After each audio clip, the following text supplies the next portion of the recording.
Good evening, ladies and gentlemen. In today's episode, we're about to explore some truly chilling cabin horror stories. But before starting the video, please consider giving us a like. Also, if you have any terrifying or unnerving experiences of your own, feel free to reach out and share your story with us. Who knows, it might even be featured in one of our future episodes.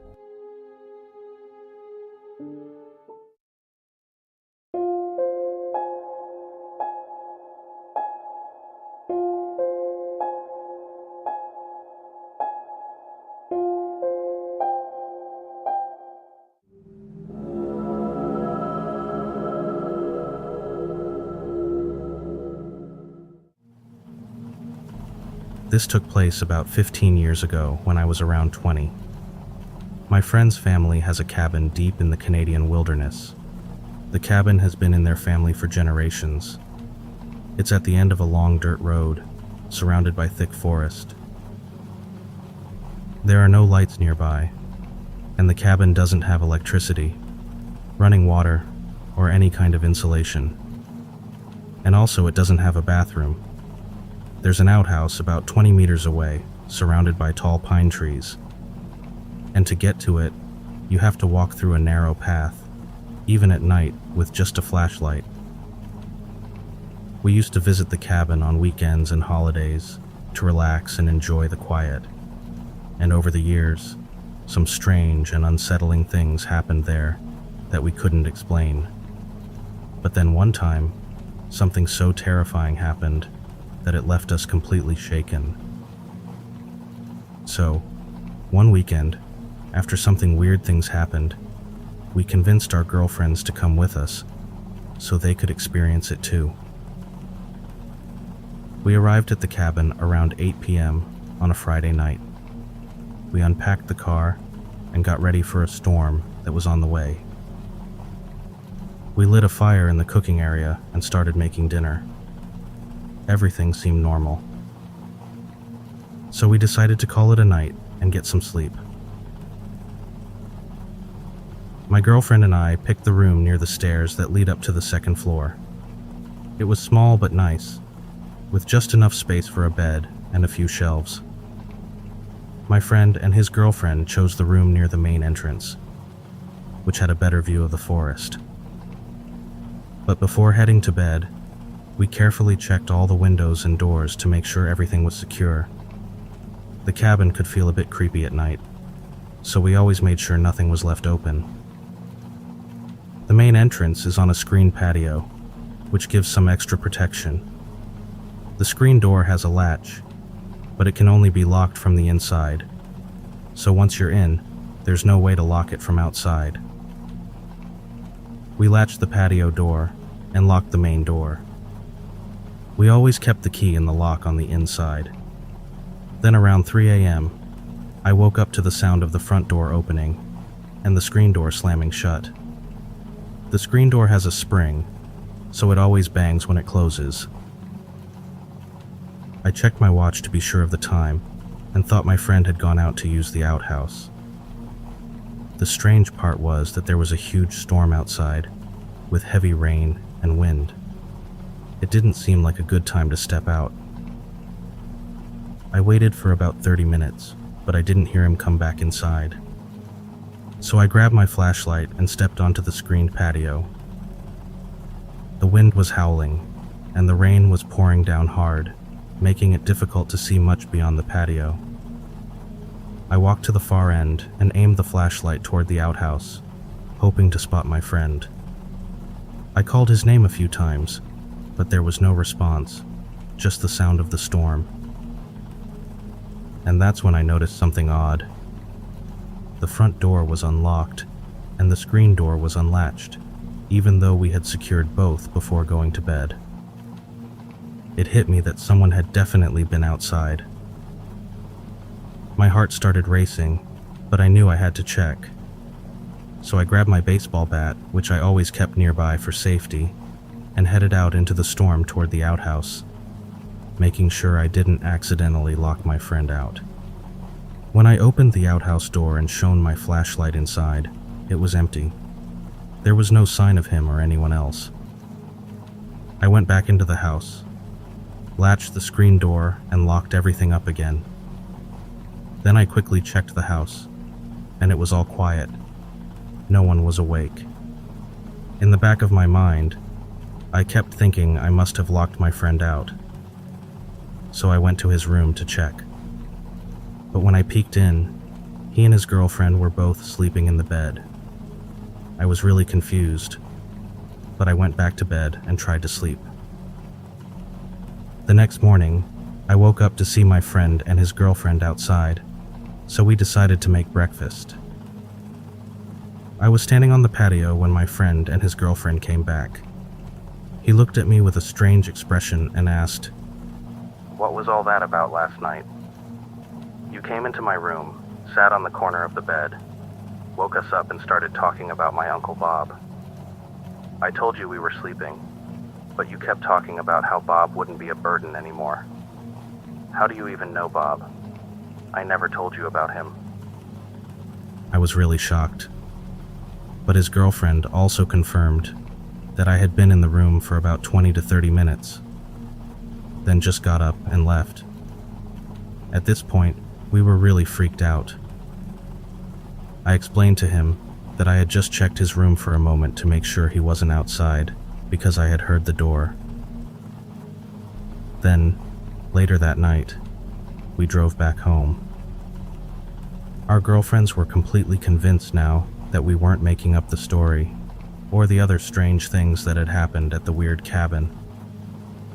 At around 10 p.m. that night, my friend called me, sounding really freaked out.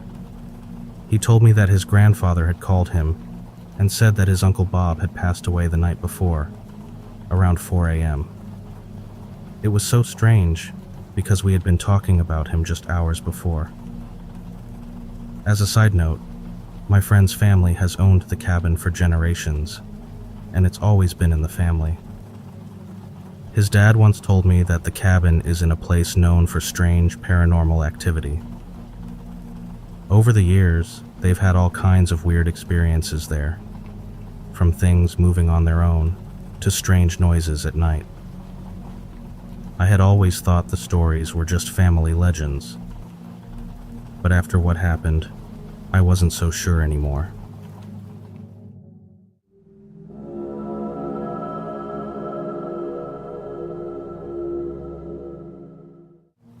About a year ago, I got an Alaskan Malamute puppy, and it was one of the happiest days of my life.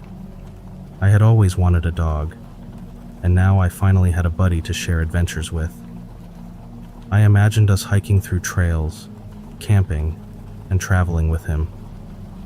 But when fall arrived in Iowa, the cold weather made camping outside less appealing, so I started looking for cabin rentals. And after hours of searching, I found a cabin in Wisconsin on Airbnb that felt perfect. But it was deep in the woods. The cabin had everything I could ask for: a nice hot tub to relax in, fast internet, a pool table for fun, and a kitchen that looked perfect for making meals after a day of exploring. The cabin was beautiful, and it didn't cost much to rent. The first time I stayed there, I had a wonderful time. It was just me and my dog. I took it easy, went hiking, cooked a nice dinner, and slept well. I only stayed for one night since it was a short trip on my day off from work. When I got home, I told my friend Martha about the cabin. She got really excited and wanted to go there with me, so we planned to visit the night before Halloween. It was just Martha, my dog, and me heading to the cabin. That night was full of fun.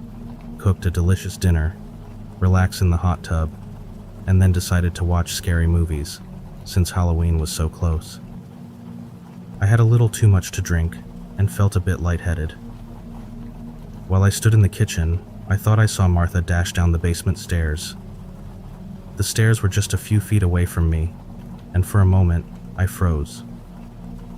It was so clear that I could have sworn it was her. But when I turned to glance at the living room, there Martha was, sitting calmly on the couch, focused on the movie. My heart raced as I tried to make sense of what I'd just seen. I felt a chill run through me and couldn't shake how freaked out I was. But since I'd been drinking, I told myself it was probably nothing and tried to brush it off. We stayed up late, laughing and watching movies, and eventually passed out. The night felt normal after that, and nothing else seemed out of place. In the following morning, though, everything changed. What happened made me a true believer in the paranormal. Now, before this, I had always been on the fence about ghosts. Sure, I'd had a few strange experiences that gave me pause, but I always found some way to explain them. Maybe it was my imagination, or just a coincidence. Deep down, I always had doubt, convincing myself there was a logical answer. But after that morning, my perspective was never the same. So we were feeling tired and a bit hungover. We had a small breakfast and then decided to sit in the hot tub. Before going outside, I put my dog in his crate and locked it. It was Halloween, and snow was falling heavily, covering everything.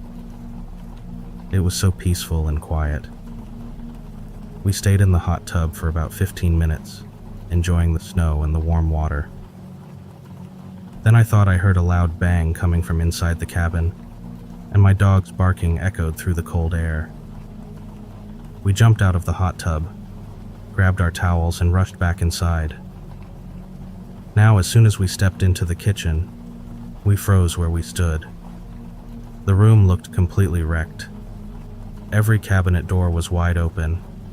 The fridge and freezer doors were hanging open too, and items were scattered all over the place. Pots, pans, and food were thrown around. The bar chairs were all flipped over onto their backs. Drawers were open, and pans had been tossed off the shelves. Martha's phone, which had been charging on the counter, was now unplugged and lying on the floor. I couldn't think of any explanation other than something paranormal. My dog looked scared, but there was no way he could have done this. He was still a puppy, not big enough to cause so much damage, and he was locked in his crate the whole time. Before we went outside, the kitchen was a little messy from the night before, but nothing too crazy, just some dishes in the sink and things out of place. It wasn't anything to worry about. But when we came back inside, it was a completely different story. The kitchen was destroyed. Everything was tossed around, as if there had been a huge fight, or something had gone wild in there. I knew Martha couldn't have done it because we went outside together, and there was no time for her to mess up the kitchen. There was also no way anyone could have broken into the cabin to do it. We were in the middle of nowhere, with no other houses nearby. Plus, it was snowing heavily, so if someone had walked up to the cabin, we would have seen their footprints in the fresh snow. But there was no sign of anyone else being there. The hot tub was right next to the long driveway that led to the cabin, so we would have definitely seen if someone drove up. There's just no other explanation for what happened. So now both Martha and I believe in this kind of thing. I'm sure my dog saw something strange too. After everything that happened, we left the cabin quickly. But believe it or not, I stayed at the cabin several times after that, and nothing strange ever happened again. So I couldn't help but wonder if maybe Halloween had stirred up something, and the spirits just wanted to be noticed or heard.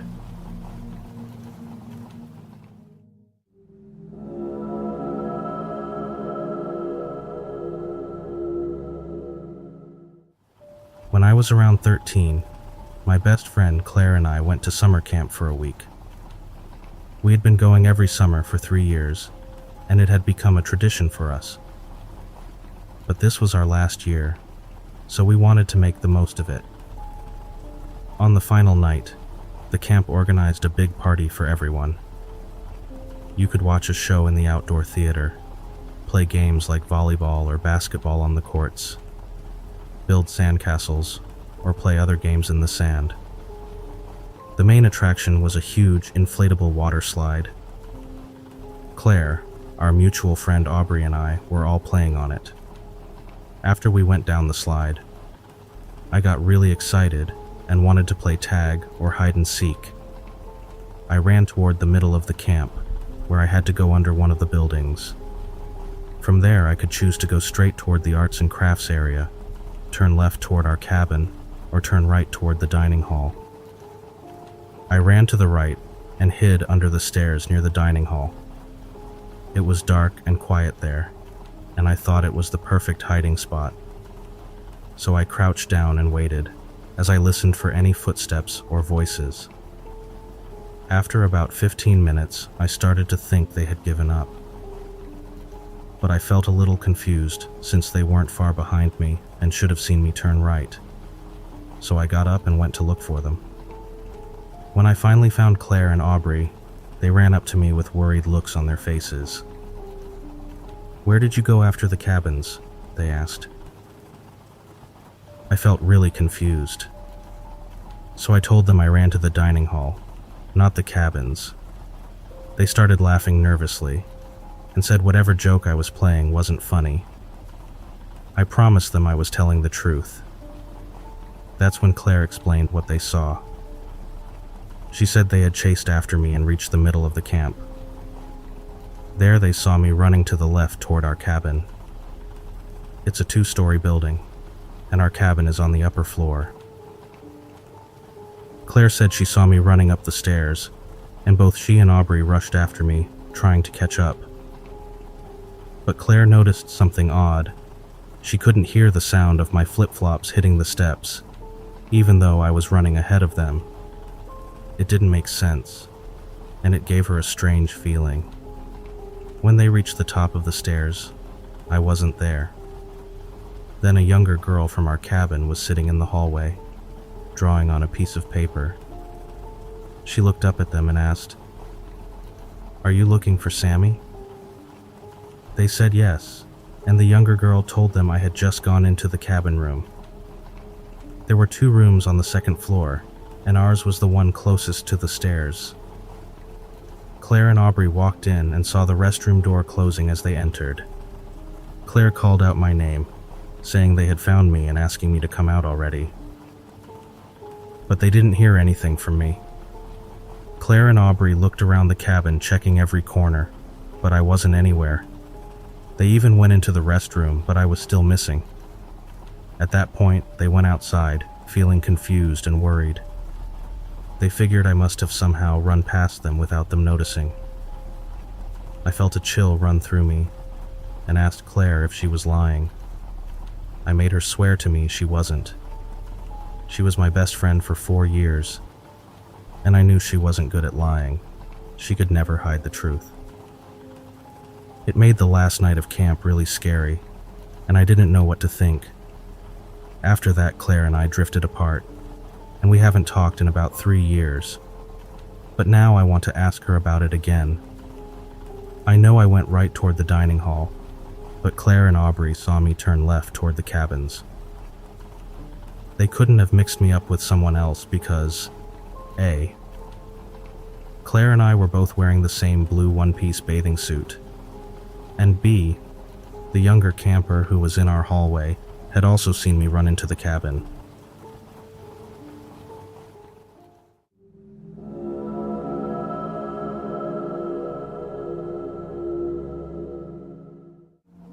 I'm in my first year of graduate school, and a classmate has been giving me compliments for the past 3 weeks. The first time he asked for my name, but then he kept asking again and again, saying things like, "Your name is Scarlett, right?" Even though my name isn't Scarlett. In front of the whole class, he called me Scarlett and said, "Oops, I keep calling her Scarlett for some reason." He acts like he doesn't know my name and keeps calling me by other names, which feels really disrespectful. It seems like he's pretending because he remembers other people's names quickly. He also tries to sit next to me, which is hard to avoid since we have all our classes together. In the second week of class, he asked my name again, and then asked if his hair looked good while playing with it in front of me. I said yes, and went back to my work right away. The most recent thing happened during my last class. I was wearing a dress that showed a bit of my neckline, and he kept staring. And when class ended, he rushed over to my side of the room, leaving his backpack behind. The room is small because there's a big table in the middle, so he pushes past other students to get to me. I was clearly trying to pack my bag and leave quickly, but he stopped me in front of everyone, blocking the way. He asked my name again and said my dress looked nice. I thanked him and left the room quickly so he would know the conversation was over. As soon as I got out, I called my friend and told her what happened. I felt uneasy, worried he might follow me home since I walked to school. Over the next few days, his behavior continued as usual. He would find ways to sit near me in every class, even if it meant awkwardly shifting seats after the class had started. He kept asking unnecessary questions about my notes or assignments, often just as an excuse to talk to me. Then, one day after he stood waiting outside the classroom when I arrived, I decided I couldn't handle it anymore. So I went to my class teacher and explained everything. How he wouldn't leave me alone, the constant comments, and how uncomfortable his behavior made me feel. I was relieved after speaking to my teacher, who assured me they would handle the situation discreetly. Within a few days, his behavior changed. He stopped approaching me, and I finally felt like I could breathe again in class.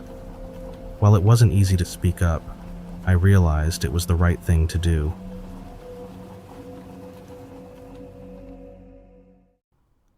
Story 1. Terrifying creatures in the deep, dark forest.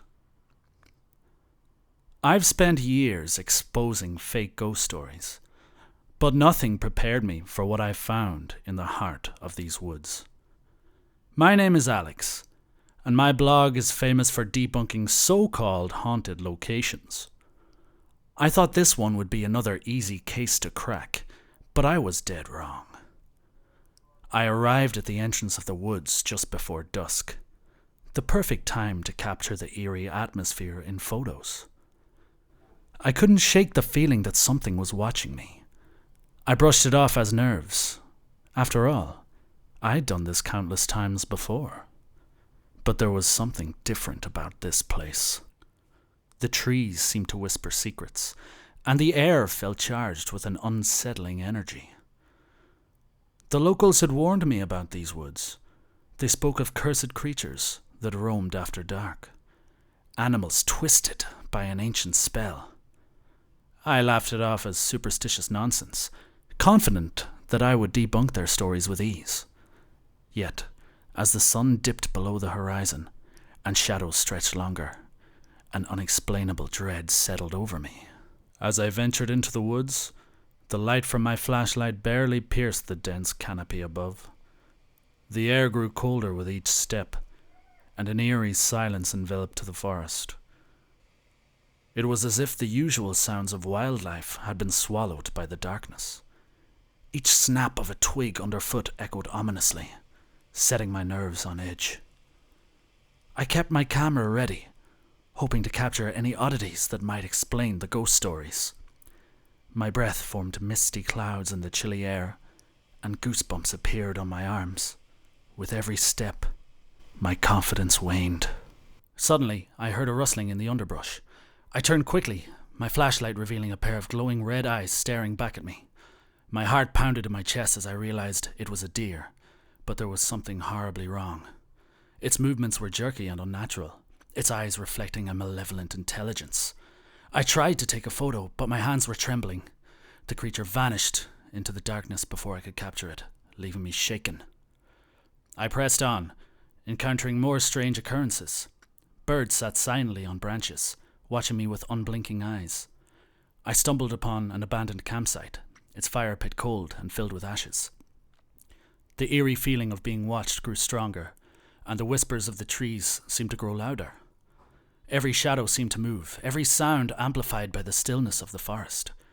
My skepticism began to falter, replaced by a creeping dread. I paused to review the photos I had taken. Each image was distorted, with strange shadows and ghostly figures that hadn't been there when I took the shots. It was as if the camera was capturing things unseen by the naked eye.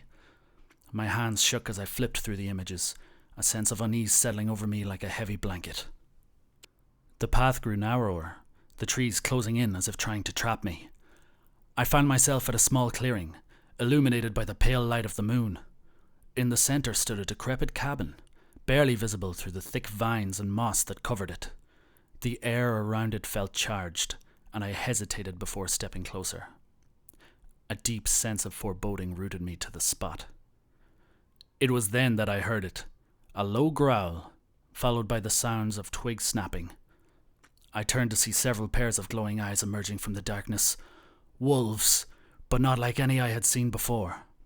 Their fur was matted, their eyes glowing with the same eerie red light as the deer. My breath caught in my throat as I realized with a jolt of fear that these were the cursed creatures the locals had warned about. I stood frozen, my mind racing. The cursed wolves slowly emerged from the darkness, their eyes fixed on me with an unsettling intelligence. My instinct screamed at me to run, but my legs refused to move. I could feel my heart pounding in my chest, each beat echoing in the silent woods. As the wolves approached, their growls grew louder, reverberating through the trees. I took a shaky step back, trying to keep the flashlight steady. The beam danced wildly, casting erratic shadows that only heightened my fear. I forced myself to breathe, struggling to remember my training on how to handle wild animals. But these weren't ordinary wolves. They were something far more sinister. Suddenly, one of the wolves lunged at me, and I stumbled backwards, narrowly avoiding its snapping jaws. I fell to the ground, dropping my flashlight. Darkness enveloped me, and panic surged through my veins. I scrambled to my feet, frantically searching for the flashlight, my fingers brushing against cold, damp earth. I managed to grab the flashlight and switched it back on, and the beam cutting through the darkness. The wolves had surrounded me, their eyes glowing menacingly. Desperation took over. I swung the flashlight wildly, hoping to scare them off, but they stood their ground, their growls low and threatening. I remembered the cabin and made a split-second decision. I bolted towards it, adrenaline propelling me forward. The wolves gave chase, their snarls close behind. I could feel their hot breath on my heels as I sprinted towards the decrepit building. The door was barely hanging on its hinges, but I didn't care. I slammed into it, throwing it open and stumbling inside. I quickly shut the door behind me, bracing it with my body as the wolves scratched and snarled outside. The old wood creaked under their assault, but it held firm. For now. I shone the flashlight around the cabin, taking in the dusty interior. It was filled with old furniture, cobwebs, and strange symbols carved into the walls. The air was thick with the scent of decay and something else, something ancient and powerful. I took a moment to catch my breath, my mind racing with questions. What were these creatures? Were they cursed? I needed answers, and I had a feeling the cabin held the key. The wolves' relentless scratching and growling outside the cabin door were unnerving, but I knew I had to focus. I moved cautiously through the dimly lit room, my flashlight casting long shadows on the walls. The symbols carved into the wood seemed ancient, their meanings lost to time. As I examined them, I felt a strange energy pulsing through the air, almost as if the cabin itself was alive. On a dusty table in the corner, I found an old journal, its pages yellowed and brittle with age. I opened it carefully, scanning the entries. The handwriting was difficult to read, but one passage caught my eye. It spoke of a witch who had lived in the woods centuries ago. According to the journal, she had cast a powerful curse on the forest to protect it from those who sought to exploit its resources. The animals were her guardians, transformed by her magic to ward off intruders. My hands shook as I read on. The journal detailed how the curse had grown stronger over time, corrupting the very creatures it was meant to protect. The animals had become monstrous versions of themselves, bound to the witch's will even after her death. The entry ended abruptly with a warning. Those who disturbed the forest would face the wrath of the cursed creatures. A chill ran down my spine. The reality of the situation was sinking in. I had come here to debunk a ghost story, but instead, I had uncovered a dark truth. The cursed animals were real, and I had unwittingly provoked them. The growls outside grew louder, and I realized I needed to find a way to lift the curse if I wanted to survive. I continued to search the cabin, hoping to find something that could help. In a small, hidden compartment under the floorboards, I discovered a collection of ancient relics, bones, herbs, and a small, intricately carved amulet. The journal had mentioned the witch's artifacts, and I knew these items were key to breaking the curse. My mind raced with possibilities.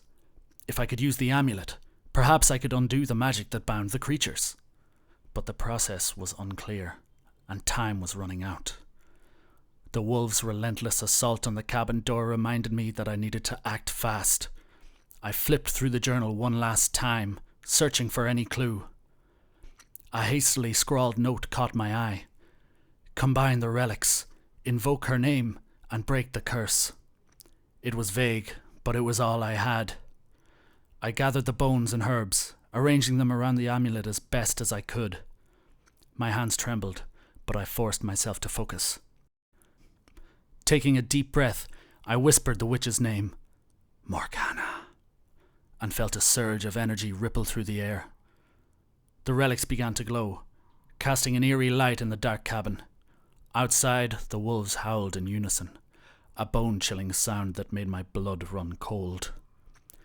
I chanted the name again, louder this time, pouring every ounce of my will into the words. The glow intensified, and a blinding flash filled the room. When the light faded, the growling had stopped. I cautiously opened the door to find the wolves gone. The oppressive atmosphere lifted. Relief washed over me, but it was short-lived. As I packed my gear and prepared to leave, I noticed a claw mark on my arm, burning with a faint, dark energy. The curse had not been fully broken. It had marked me. The realization sent a shiver down my spine. As I walked out of the woods, the moonlight casting long shadows, I couldn't help but wonder what awaited me next. The cursed creatures were real, and now they were part of my story. My blog post would tell the truth, but it would also serve as a warning. Some secrets are meant to stay buried.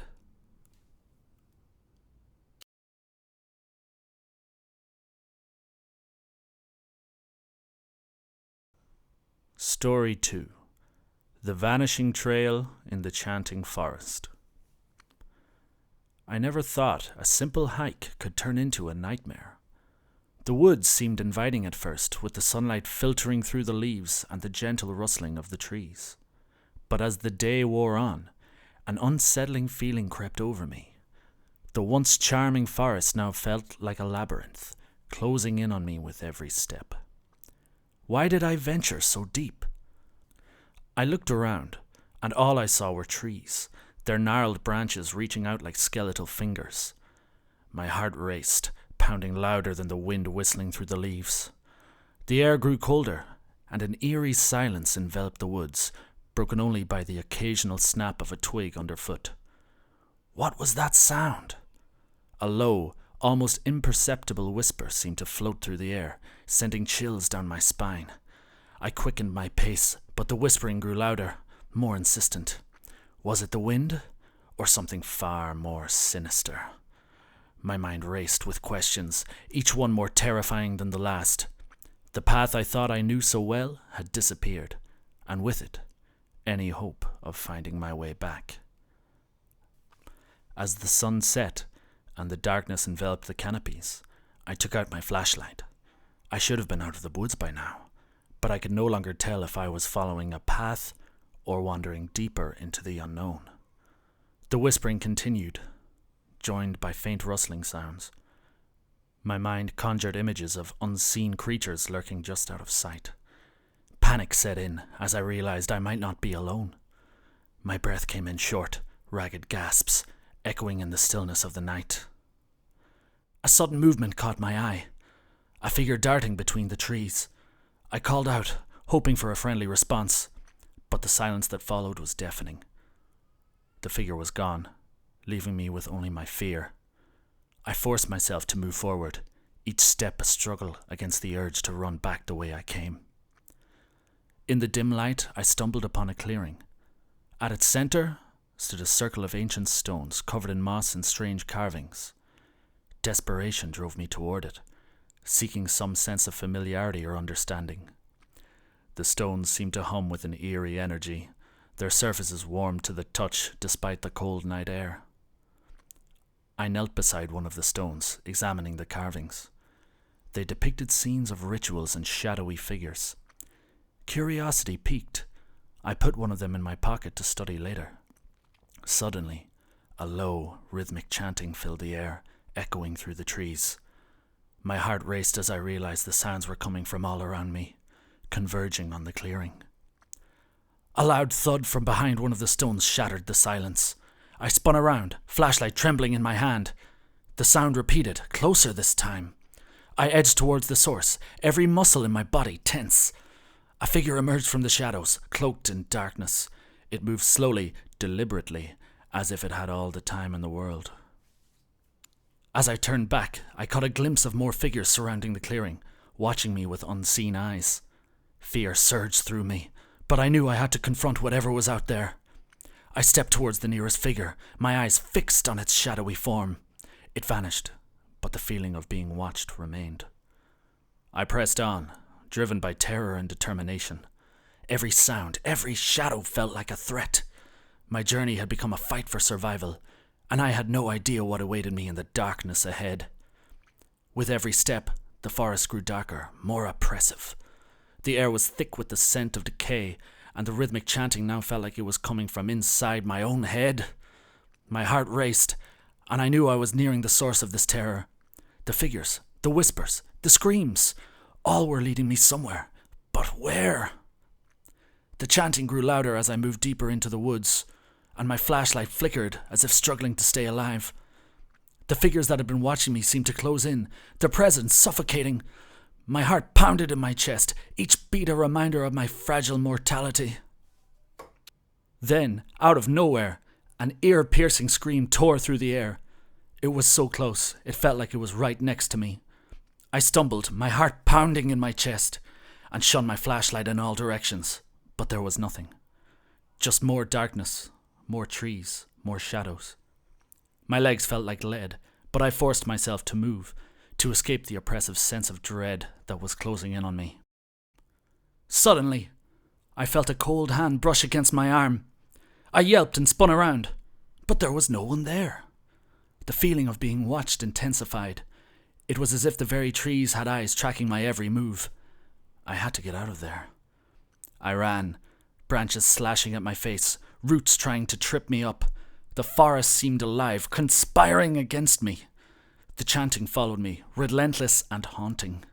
I didn't know where I was going, only that I needed to get away. The path became steeper, rockier. My breath came in ragged gasps, my legs burning with effort. I risked a glance behind me and saw the shadowy figures, closer now, almost gliding through the trees. They moved with an unnatural grace, their eyes glowing faintly in the darkness. Panic gave me strength. I scrambled up a slope, my hands clawing at the ground for support. The air grew colder, the chanting louder. I slipped, fell, and for a moment thought I wouldn't get back up. But sheer terror pushed me on. I couldn't let them catch me. At the top of the slope, I paused to catch my breath. The figures were still coming, unhurried, as if they knew there was no escape. My flashlight flickered, then went out. I was plunged into darkness. I could hear them, closer now, the whispering, the chanting, the soft footfalls. Suddenly, a blinding light from the stone in my pocket pierced the darkness. I quickly pulled it out. Its radiance illuminated a figure standing in the center of another clearing. This one was different, more menacing, with a twisted face and oozing eyes. The figure, cloaked in darkness, raised its arm, and the chanting stopped abruptly. Silence fell, heavy and oppressive. "Who are you?" I managed to choke out, my voice barely more than a whisper. The figure didn't respond, but the feeling of suppression intensified. I could see more figures emerging from the shadows, surrounding me completely. Panic surged, and I clutched the small stone in my hand as if it were my only lifeline. The ground beneath me began to tremble, and I stumbled, nearly falling. The ancient stones now glowed with an otherworldly light, pulsating in rhythm with my racing heart. The chanting resumed, louder and more intense, as if the forest itself were alive and singing a song of despair. I had to do something. Driven by pure instinct, I threw the stone at the figure in the center. As it left my hand, everything seemed to slow down. The stone flew through the air, struck the figure, and a blinding flash followed, accompanied by a deafening roar. The figures around me recoiled, their shapes dissolving into the shadows. The chanting stopped, replaced by a cacophony of pained wails. The ground shook violently, and I fell to my knees, covering my ears against the horrific sound. The light from the stones intensified, casting everything in a blinding white glow. When the light finally faded, the forest was silent. The figures were gone. The figures were gone, and the eerie energy that had permeated the air was lifted. I was alone, the oppressive weight of fear replaced by an overwhelming sense of relief. I got to my feet, shaky but determined to find my way out. As I stumbled through the trees, the path seemed clearer, as if the forest itself was guiding me. The dawn light filtered through the trees, the once oppressive woods now eerily calm. I reached a shallow stream. The water's clarity mirrored my own relief. I knelt beside it, splashing my face with cold water, trying to shake off the lingering fear. It took a moment for me to gather my thoughts, the forest silence now a comforting presence rather than a menacing one. As I rose to my feet, a rustling sound caught my attention. My heart skipped a beat, but it was just a deer, cautiously watching me from a distance. I exhaled deeply, the sight of another living creature offering unexpected solace. It was as if nature itself was reassuring me that I was no longer in danger. The terror I had faced was now a distant memory, but the scars it left would stay with me forever. My journey was not over, but I had survived that night. The darkness had retreated, and I kept moving forward.